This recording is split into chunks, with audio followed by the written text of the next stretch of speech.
അമ്പലത്തിൽ പോയിട്ട് വന്നതാണ്.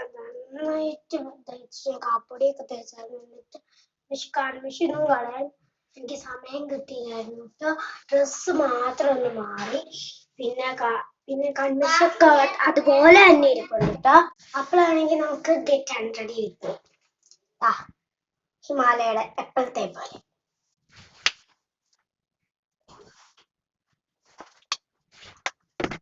അപ്പൊ തന്നെ നമ്മള് ലൈറ്റ് ഓഫ് ആക്കിയായിരുന്നു സമയമായി. ഞാൻ അവിടെ ഇട്ടു. മുഖം നന്നായിട്ട് തോർത്തി നമുക്ക് മുടി ചീവി കെട്ടി വെക്കാം.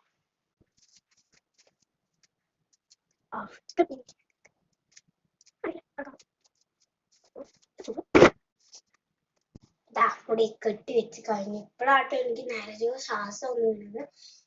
അല്ലെങ്കിൽ ചെറിയൊരു ജലദോഷത്തിന്റെ പനിക്കോളൊക്കെ ഉണ്ട്. അപ്പൊ എല്ലാവരും നമ്മുടെ ചാനൽ ലൈക്കും സബ്സ്ക്രൈബും ചെയ്ത് തന്നെ സപ്പോർട്ട് ചെയ്യണം. അപ്പൊ എല്ലാവർക്കും ബൈ.